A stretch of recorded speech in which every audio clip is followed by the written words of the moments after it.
ظالم یہ چاہتا ہے کہ ایمان چھوڑ دیں، ظالم یہ چاہتا ہے کہ ایمان چھوڑ دیں، گھبرا کے ہم رسول کا فرمان چھوڑ دیں، مرنا ہمیں ضرور ہے مر جائیں گے مگر ممکن نہیں کہ دولت ایمان چھوڑ دیں۔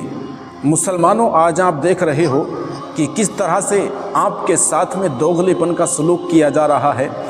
کہیں آپ کی مسجدوں کو توڑا جا رہا ہے، کہیں آپ کے مدرسوں کو زمیندوز کیا جا رہا ہے، کہیں آپ کے شکشا کے مندروں کو زمیندوز کیا جا رہا ہے، کہیں آپ کی قائم کی گئی یونیورسٹیوں کو توڑا جا رہا ہے۔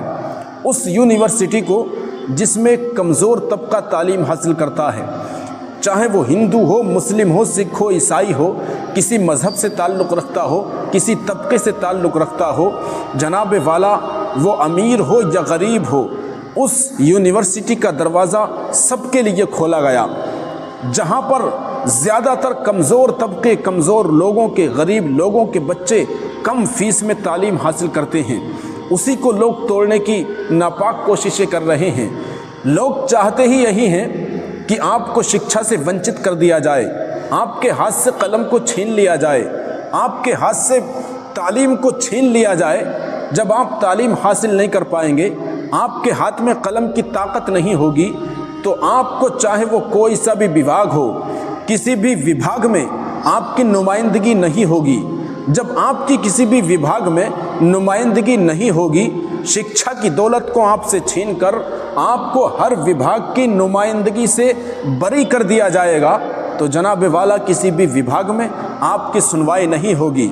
آپ کسی کام کے لیے جائیں گے، آپ کو گالیاں دی جائیں گی، آپ کو ڈرایا دھمکایا جائے گا اور آپ کو وہاں سے بے عزت کر کے نکال دیا جائے گا۔ مسلمانوں، سمجھو وقت کی نزاکت کو، سمجھو، اپنے بچوں کے ہاتھ میں قلم دو، اپنے بچوں کے ہاتھ میں کتابیں دو اور اپنے بچوں کو تعلیم حاصل کراؤ۔ چاہے بچے کو ایک بار نئے کپڑے سے آپ ونچت کر دو، ایک بار آپ اپنے بچے کو نئے کپڑے مت دو، لیکن اس کے ہاتھ میں وقت کی تلوار یعنی کتاب اور تعلیم ضرور اس کے دامن میں بھر دو، تاکہ وہ آنے والے وقت میں اپنے قبیلے کی، اپنے طبقے کی نمائندگی کر سکے اور آپ کی عزت اور آپ کا وقار قائم رہ سکے، آپ کی عزت اور آپ کا وقار بچ سکے۔ تو میرے محترم بزرگوں اور دوستوں، کامیابی اسی میں ہے، کیونکہ اللہ کے نبی صلی اللہ تعالیٰ علیہ وسلم نے ارشاد فرمایا، علم حاصل کرو چاہے تمہیں ملک چین ہی کیوں نہ جانا پڑے۔ تو حضرات، یونیورسٹی کب بچیں گی؟ مدرسے کب بچیں گے؟ عبادت گاہیں کب بچیں گی؟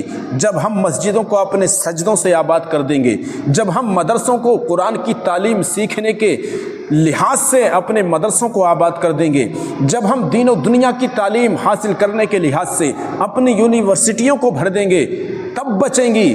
اگر آپ نے قلم ہاتھ میں نہیں لیا، اپنے بچوں کو کتابیں نہیں تھمائیں، تو میرے محترم بزرگوں اور دوستوں، وہ دن دور نہیں کہ آپ کی اولاد کی زندگی کو ظلمت کدہ بنا دیا جائے گا، اور آپ کی اولاد کو اور آپ کو بھی ظلمت کے اندھیرے میں دھکیل دیا جائے گا، جہاں پر آپ کو کوئی دیکھنے والا نہیں ہوگا، آپ کا کوئی پرسان حال نہیں ہوگا، آپ کو کوئی پوچھنے والا نہیں ہوگا۔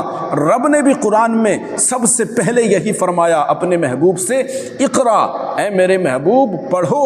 تو پتہ چلا پڑھنے میں ہمارے لیے کامیابی ہے، پڑھنے میں ہمارے لیے کامرانی ہے۔